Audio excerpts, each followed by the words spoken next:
There's not enough money. Gotcha. On February 6th, 2025, officers responded to a shoplifting incident at Walmart after loss prevention observed two individuals concealing merchandise in a backpack and clothing. The suspects moved through multiple aisles to hide additional items before paying only for a single low-value product and exiting through the GR West doors. Police quickly arrived to investigate the incident.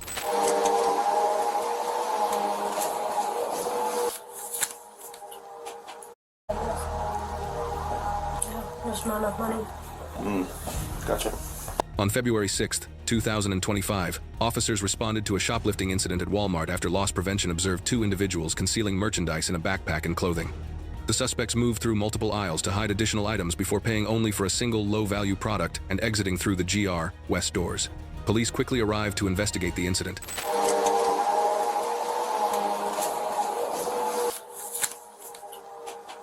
Both of those are stolen merchandise. The shorter of the two receipts is that stuff there. Okay. The had in her pockets. The larger of the two is the stuff down here that she had in her backpack. They have said that some of the stuff that was in the backpack was for both of them. Cool. Oh boy. All right, ladies. I'll read this to both of you so I don't have to read it twice, okay? So, obviously you're not free to leave, because you're not. Both of you have the right to remain silent. You understand that? Yeah. You understand that? Okay. All right, ladies. So with those rights in mind, are you willing to answer some questions, or we're just going to go about business? We can answer questions. Cool. Why are you stealing stuff?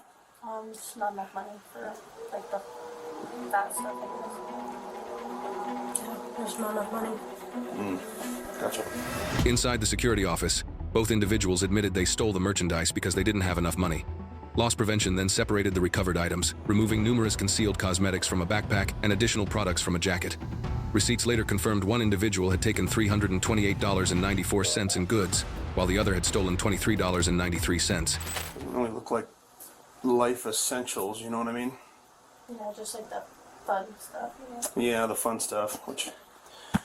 There are two more items, these two right here, that they pulled out of packaging, so they're not on the your life receipt. essentials, but like, is our life essentials? Well, I mean, if you could live your life without any of these things, and you're not going to... I mean, You know what I mean? That's your judgment, not ours. So it's, Well, it's also kind of common sense, but that's okay. well, All right. okay, it doesn't speak to our common sense. It doesn't Oh, speak well, to that's common sense. true. That's very true. All right. So this came out of the backpack. Correct. This came out of that cart. Came out of her pockets. Came out of her pockets. Yes. And this was in a backpack that was with on her back. Cool.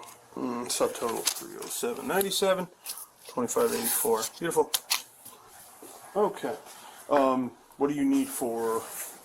You got photos of those, so you have names and photos and I stuff. have the stuff I need written down, yes. Okay, cool.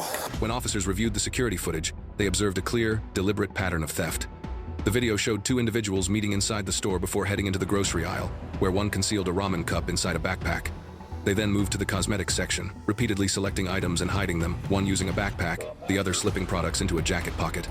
Footage captured them shifting through multiple aisles, including electronics, continuing to stash merchandise while avoiding attention.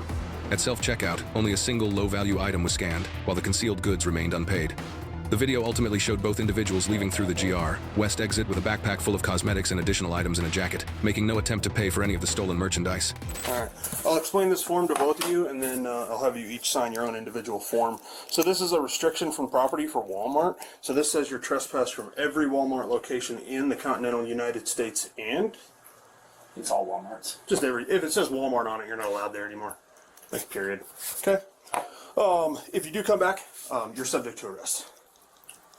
Okay, even if you're purchasing items, you're still subject to arrest. If you come back to a Walmart and steal, especially in the state of Washington, you'll be arrested for felony burglary instead of getting a ticket for theft in the 3rd degree and then being cut loose.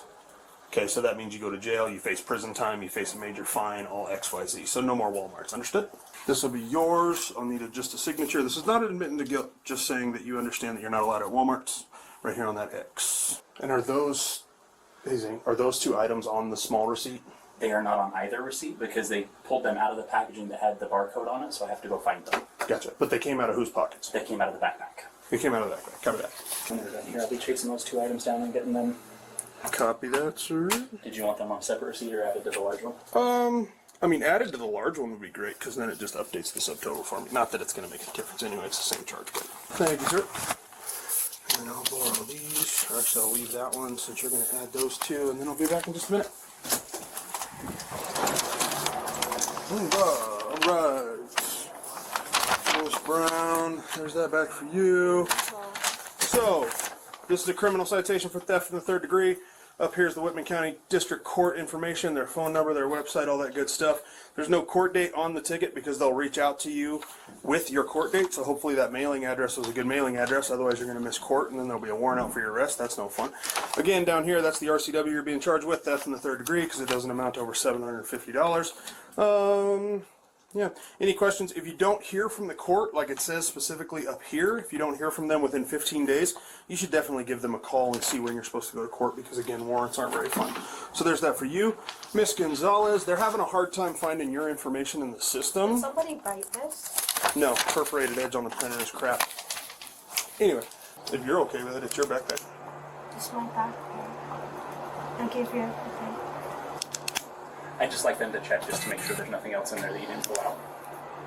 And everything in there is mine, though. It's your backpack. If you say no, it's a no. I said no. Okay, cool. Okay. Here's that back for you. Same thing I told Nick. All the things. No court date up here. Website, phone number, if you, in case you need to contact. It says right here, if you don't hear from him within 15 days, let him know.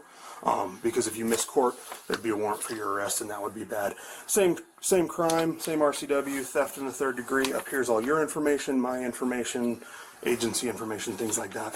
And the perforated edges on this side are going to match up with her ticket, so like a symbol of your guys' friendship if you feel like it. Okay, got that. Good to go. All right, your guys' trespass takes effect immediately, so we're going to hang out while you guys bail.